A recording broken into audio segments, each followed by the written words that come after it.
All right, welcome back, everyone. I hope everyone's having a great time, learning a lot of new information. Our next speaker is Othman Aldahash. He's the CEO of IoT Squared, and he's going to tell us about IoT Squared's innovative business models. Over to you, Alda.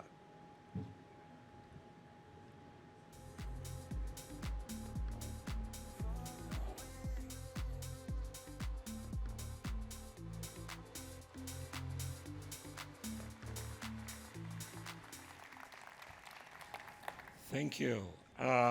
Good afternoon. It's been always a pleasure to be in such an event, IoT Solution World Congress. Thanks to FIARA for pumping up this event year over year, and it's great to meet friends, industry leaders, leveraging that platform to share challenges, opportunities, and what could be next for the IoT industry. I want to start with something just to show how the potential of IoT is growing. I think we lived in a time where digital transformation is very much focused on processes, people, and channels. So enterprises over time spend a serious effort in digitizing their processes, connecting their people, and digitizing their channels. In our view, there's a new era of digital transformation. I call it the digital transformation 2.0, which is bringing a new component into the digital transformation, which is assets and machines. Connecting assets and machines is really unlocking a big potential for digital transformations. And accordingly, the potential of that market is growing much faster than we imagined. Just to give a bit of insights about the adoption. So in 2027, the IoT market is estimated to reach 1.2 trillion. Almost equal share between the American market, the European and Middle East, as well the Asian market, with the 317 billion in the US, almost close to 400 in EMEA, and then in Asia around 0.5 trillion. So the good news, we are in a high potential market, providing really innovative solution into that domain. Now, the other part is how's the adoption? Still, the adoption of IoT solutions there is a white space. There is more potential for devices, for machineries to be connected, either natively through the OEMs or aftermarket through solution providers. And in two ways. One, geographically, how's the adoption? So we look at the chart where there is a white space in Asia, Europe, as well, and in the US market or North America. But also on the industries. Some of these industries are lagging behind in adopting IoT solution. And when the good news, there is opportunities in the market. So there is a white space to be tapped. And for that to happen, there are some tailwinds that are taking place in two ways. One, from technology maturity, related to be the infrastructure or the other maturities in terms of regulations, compliance, but also the convergence of technologies. The IoT by itself as a solution and technologies is not enough. And then the convergence of the other technology toward IoT solutions, the AI, digital twin, blockchain, is bringing and unlocking more value into the solution that we are providing and what could be the business models that we are adopting. I will tap, in the few minutes, I will tap into what are these technology conversions, what are the potential of new innovative business model that previously been explored, and moving forward, what could be that potential. So the adoption of the IoT is accelerating, driven by multiple long-term technological tailwinds. These are, some of them are we are experiencing today, so the low power networks, the low latencies, driven by the 5G technologies, the narrowband technologies, the low power one sort of networks. All of these are bringing more options for these solutions to work properly. Cloud migration, so the movement toward cloud, is bringing the needed scalability and focus on the solutions rather than on the infrastructure. So today, the cloud options globally and regionally are bringing more value in terms of accelerating the solution development and deployments for the solution providers. Sensors are developing very fast. So in terms of smaller form factor, more environmental adoption, batteries are improving. So we do have a variety of options of sensors today available. And the advancement of AI and edge computing, bringing more, playing a role in really making a meaningful information for decision makers. Edge computing is bringing the latency, solving into latency issues, helping the solution provider as well the enterprises to adopt more use cases. Another drivers for growth in the IoT market are the national tailwinds. Globally, governments are looking at data governance, security, and how to deal with these. Some of the governments and some of the nationals, like an example, in what's happening in Saudi Arabia, there's a clear vision, which is Vision 2030, that is advancing the country, that is putting more giga projects, smart city projects into the country. And there is one of the main pillar is the adoption of the technology aiming to bring quality of life into a different level. So these type of strategies, agendas that is driven by governments are really helping how we adopt and use the IoT technologies. There's a new regulations coming in,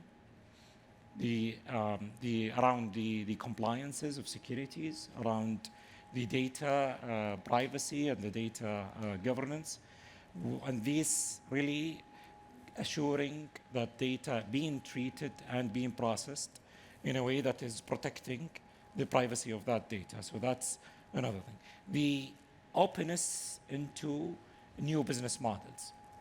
So we are bringing, and coming from a technology industry, we are bringing our experience of adopting, for example, software as a service, platform as a service, infrastructure as a service.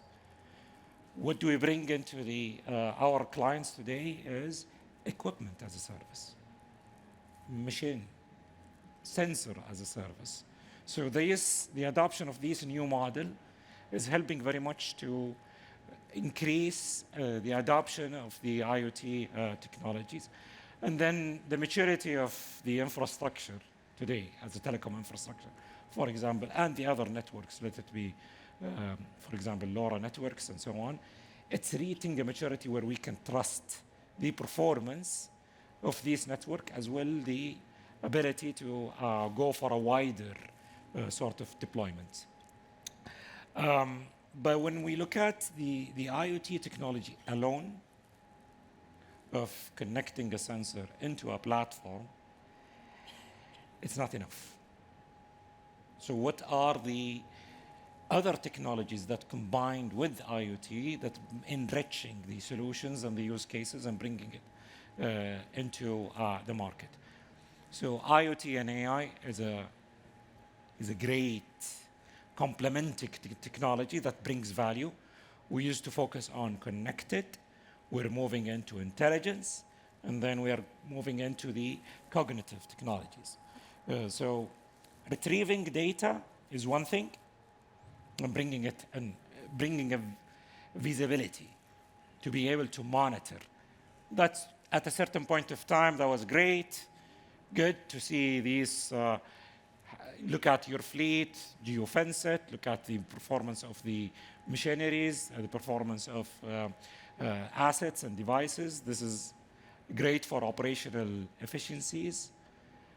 But moving into the intelligence level where we can predict what could happen to that machine, how we maintain it, what will be the next action for that, and then moving into the autonomous capabilities, and really the devices by themselves sustain, make the next action, make the next decision. There is a cognitive response into the play, and how we look at this. So the combination of bringing the connectivity and the transport of data into the backend and processing that using AI technologies is taking use cases and solutions into the next level. That's really something that is bringing a value of how we provide our solution. Now, AI is embedded part of an IoT solution, and within the use case is a great value bringing into our client and enterprises. The IoT infrastructure become a bit complicated. It's not anymore about the connectivity and network, but component of the devices, the connectivity, the edge computing, the unmanned sort of sensors. So today, for example, in some of the use cases that we deliver on for our clients, is we use the cameras as sensors. In some cases, we use the drones as a sensor. So there's a different meaning of sensing and how that use case is being used. But managing different component of an infrastructure for IoT become a bit complicated. So having a robust way of monitoring that infrastructure that has a multiple component is very essential for providing a good service levels to the clients. As technology conversion, we add more component into the technology itself, that infrastructure get a bit complicated. And there is a need for ways to manage these different components within the infrastructure. Data is quite important. There is multiple, usually players within the value chain of delivering something. For example, manufacturer to logistics companies, to the warehouse, and then to the last mile deliveries, and then to the shelves at the retailer. Different activities take place by different players within the value chain.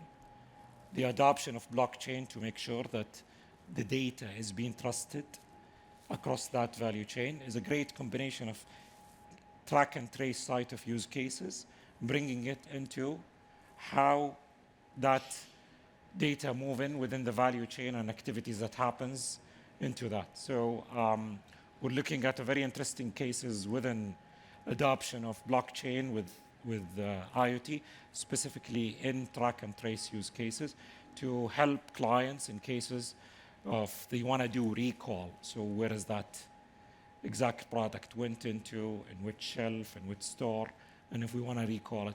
If there is any activities, suspicious activities that happened into the product during the supply chain, so where did it happen, where it been tapped, and who did, a temperature went wrong, something being stolen, different activities that been touched through the value chain.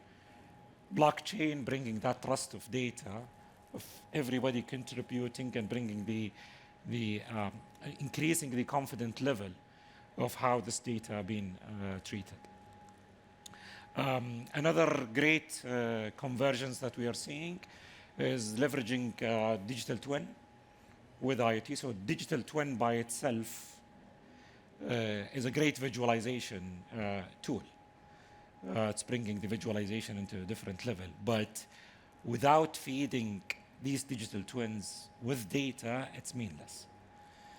So the combination of bringing live data into visualization in a very advanced visualization that brings the digital twin together with the IoT data is great, and we've seen some cases specifically in city planning. So how to visualize the city, simulate some of the cases, simulate traffic, simulate for planning purposes. And then if we change the look of the city, so there is a new street has been opened, so what could be the impact of the urban planning that is happening within? Some related to the emergency response, flood monitoring, and we've seen disastrous cases happening around the globe of how flood been treated and how was the emergency response into these type of crises. So the adoption driven by leveraging some convergence in the technologies is really taking us into a different level. So the technology by itself does not, and the maturity will not only increase the adoption. There is a need for a new innovative business models that helps that adoption in our or in different industries.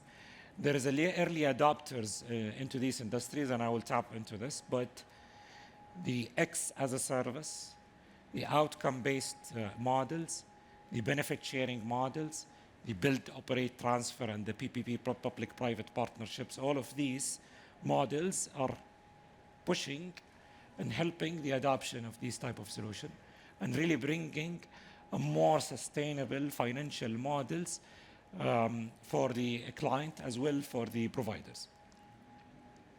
Insurance is one of the early adopter of really the IoT technologies, focus on monitoring, focus on different business model.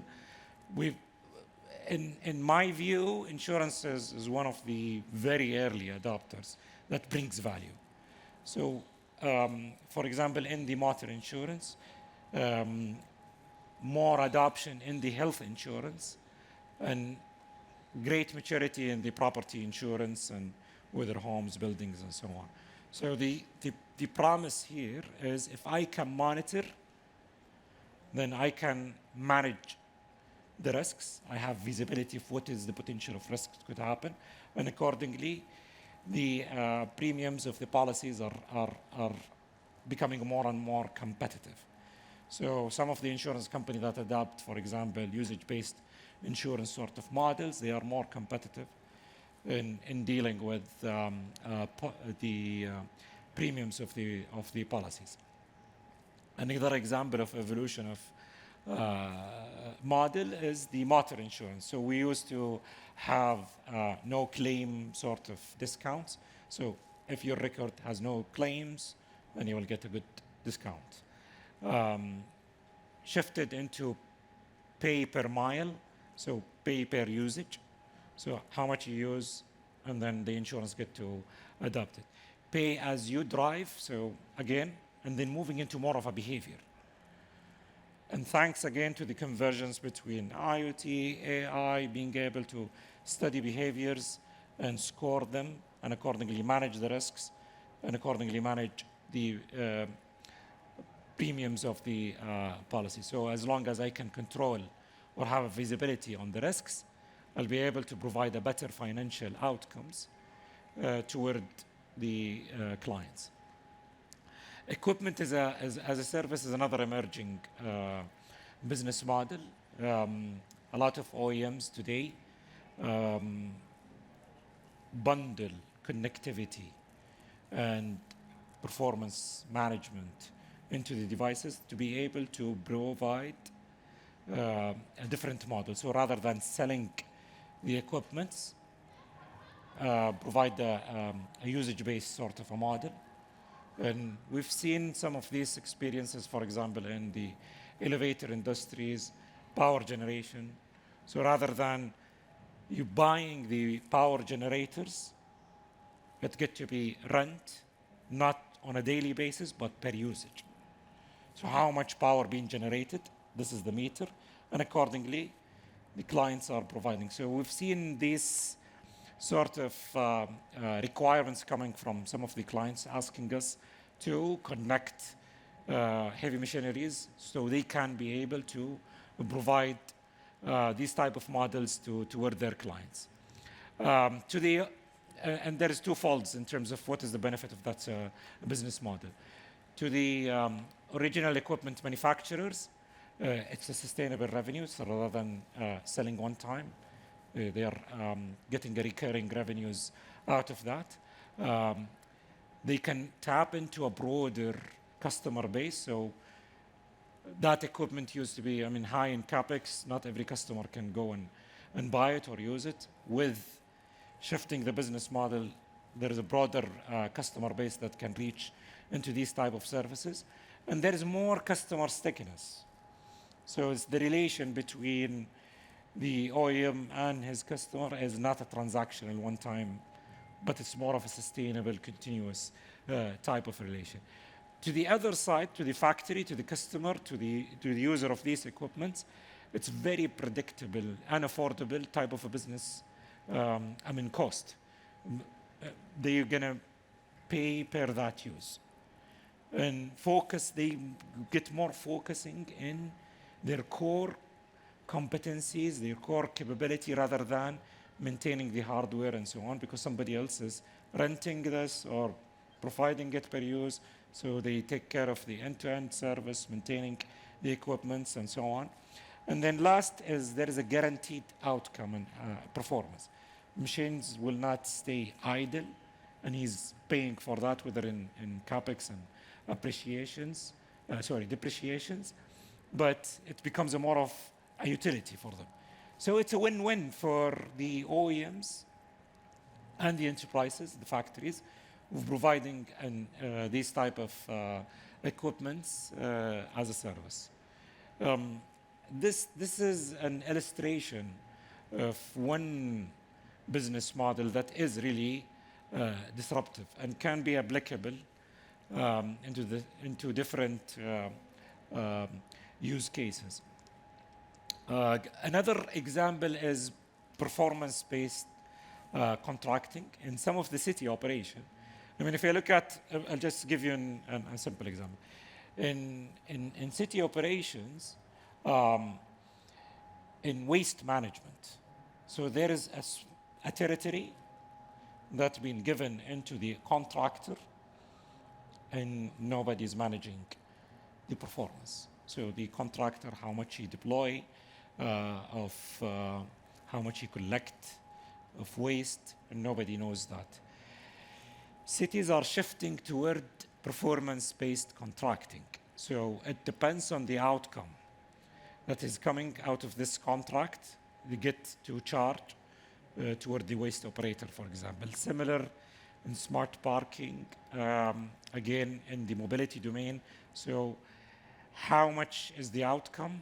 And you get to be, cities get to charge the operator based on how much outcomes, so whether waste being collected, recycled, and so on. So the leveraging IoT technologies bundled with a business model is giving really advantage to shift into more of a performance-driven sort of a contract. This is greater in terms of value for money, superior performance, so you can compare and monitor the performance, better citizen experience for the city operators, as well. It has a positive collaboration between the different stakeholders within the service itself.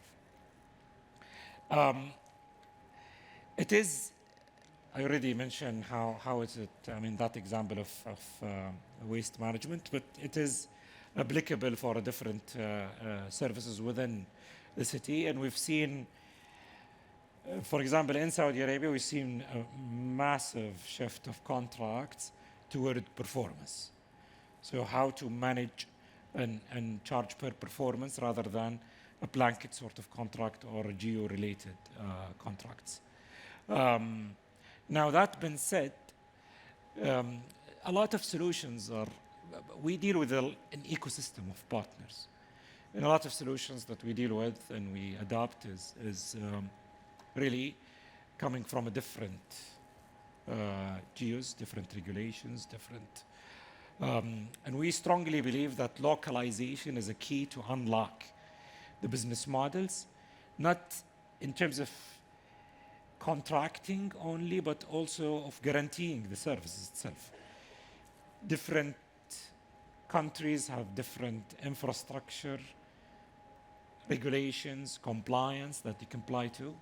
So being local and playing locally and providing some sort of localization is very important in making business models, new business model works, and even innovating on top of that.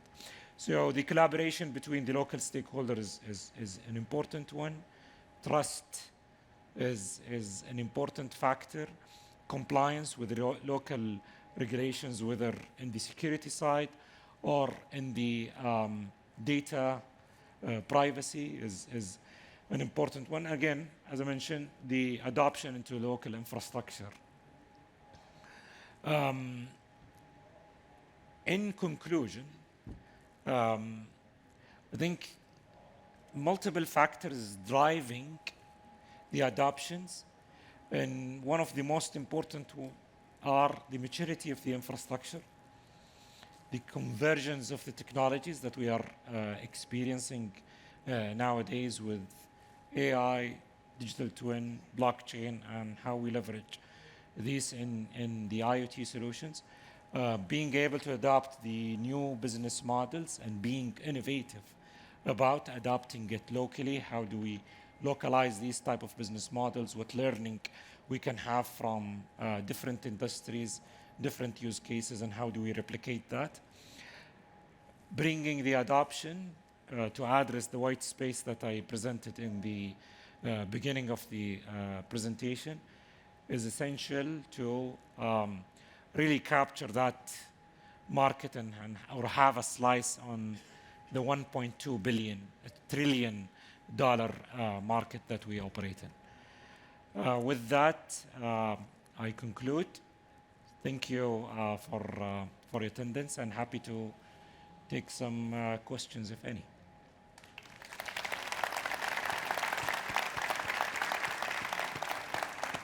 Thank you very much, Othman. Do you have any questions? Very interesting presentation. I'm sure there's got lots of questions you want to ask while you have the opportunity. Yes. Do you want 1 second? We'll bring the mic to you. Just introduce yourself and where you're from.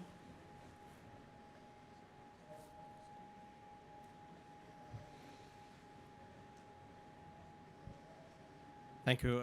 This is Suleiman Al-Madi from Aramco, Saudi Arabia. First of all, I want to thank you very much for a very informative content and delivery.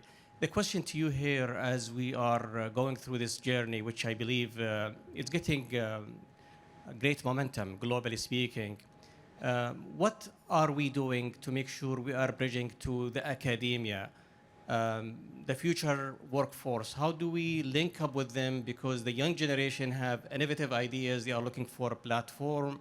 They are not willing to wait for 4 years with these ideas. So is there like I would say, a quick channel to reach out? Thank you.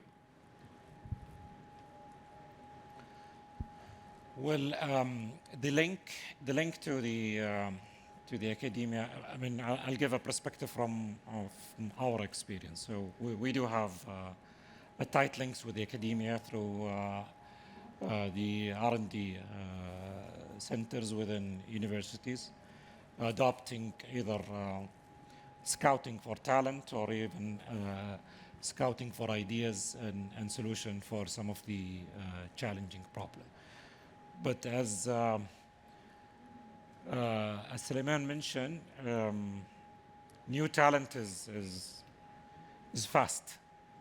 They need the infrastructure, they need the platforms to be ready to really implement their ideas and solutions. And I would say thanks to the cloud service providers provisioning some of these services, some of the components, whether as a platform, as a service, for talent to leverage and use these type of services to experiment and build their own solutions. The question comes into how to scale. So today there is platforms within some of the cloud service providers. We ourselves provide platforms for experimenting and developing solution. So if through our connections with the university, if there is ideas and a group of researchers that they would like to experiment with that, we do provide them some support and help by providing an infrastructure, connectivity, some access to labs and so on.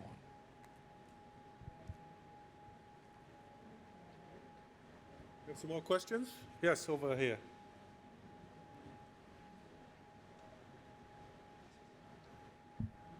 Hi, pleased to meet you. This is Jose Anzola from Coca-Cola Andina. I'm coming from Paraguay. However, we have operations in Paraguay, Brazil, Chile, and Argentina. And what I wanted to ask you is, how is it working in terms of Industry 4 in this side of the world? In case of South America and America in general, I find it really exploratory. What kind of use case that actually move the needle have you found in this side, maybe in terms of logistics and also in industry itself? Sure. So the Industry 4.0 is emerging. IoT plays a role in that. There is great examples and use cases of smart manufacturing, sort of, an adoption of smart manufacturing or autonomous sort of manufacturing. In terms of use cases, some of the floor activities and monitoring it to enhance the quality of the production lines that's one of the use cases. So quality is one of the very famous use cases that, at least in my experience, deployed. Predictive maintenance is another one. But I totally agree with you. It's still the adoption is not that big, and it's the nature of the industry itself. There's a lot of capex being spent there over time until a time comes for a refresh of equipments and some of the facilities, and that will be a due time to adopt the technology. I've seen greenfield implementation of Industrial 4.0 that went great. Some challenges on brownfield, sort of, so you come into a facility and there is already a technology being implemented, maybe not connected, some challenges with the OT systems, openness and connectivity and extracting data to be able to bring more automation and digitization. These are existing challenges. And I believe until a refresh come into the equipments and the capex itself, it's quite challenging to really extract value out of these type of implementation. I hope that answered your question. Yeah.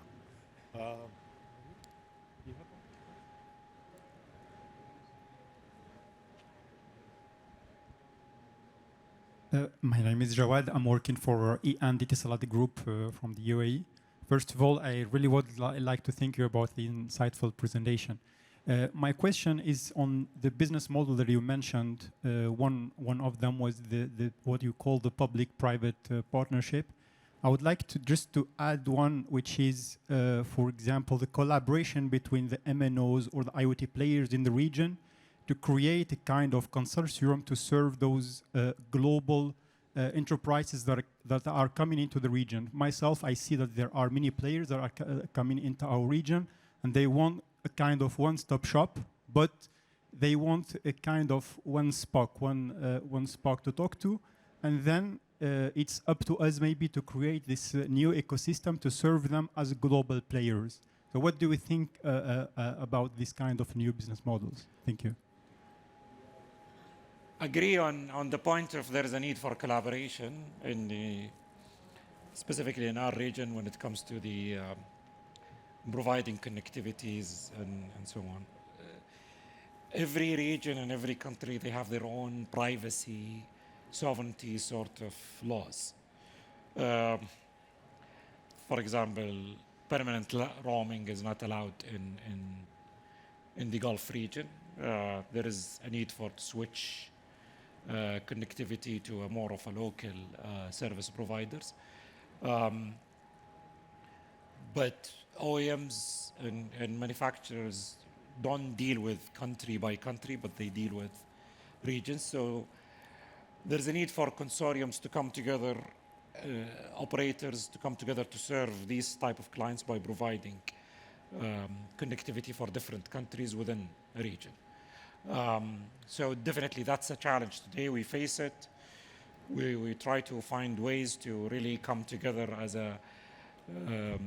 or to bring together the MNOs to provide this type of connectivity for our clients. In terms of one-stop shop, we aspire to be that regionally. So IoT Squared is trying to be and heading toward being the champion of the IoT business in the region, trying to hide the complexity of these type of solutions toward its clients. So dealing with the connectivity provider.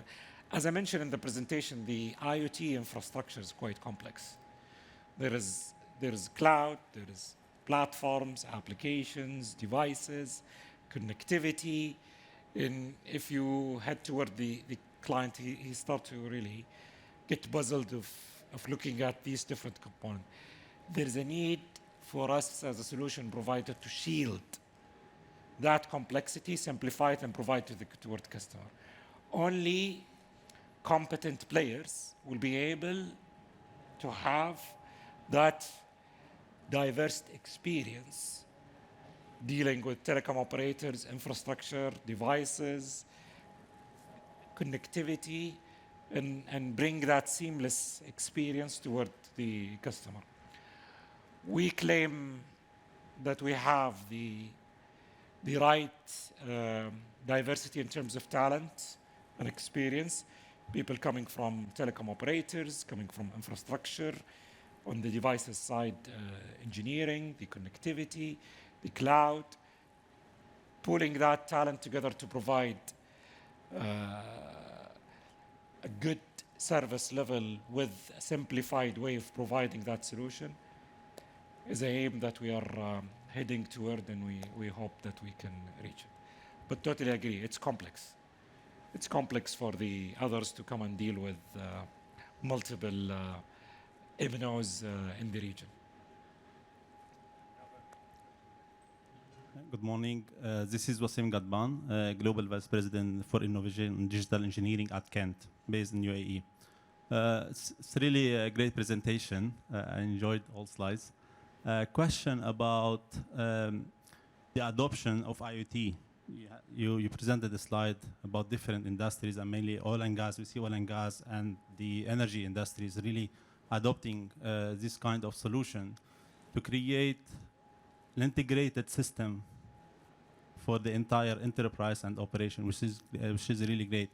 Do you see any improvement in like adopting open source? Like you are now as a solution provider, are you going to play a role really to benefit from insights of different companies, different organizations, really to connect the dot and create an ecosystem? So we know now like sharing data, sharing insights is not really taking place, right? But with this advancement of technologies, do you see that you can help a solution provider in this model, sharing intelligence between different organizations and within different sectors? Thank you. Maybe the first point, do we use open source sort of technology? Yes. part of our solution, we do use open source, some components that we leverage from different communities there. Do we intend to participate in open source and share some of this? Yes, we do. We did take some components, develop them, mature them, and we're posting back to the communities, open source communities, to adopt this piece of either codes, components that we developed and we had experience with. In terms of collaboration, I think the possibilities are there. There is definitely a need for collaboration because we're dealing with different protocols and standards, and still we see some standard body emerging in that space, not really reaching a maturity like other technologies that reached, but it's coming there to be. For example, how do we deal with messaging, the reliability of that messaging, how to deal with with data and interoperabilities of data. These are challenges. So there is large enterprises developments coming together to discuss this type of challenging. Hopefully it emerges into putting together ways and schemas for data to be exchanged and collaborate on that. I think we have time for one more question, if they're at the back.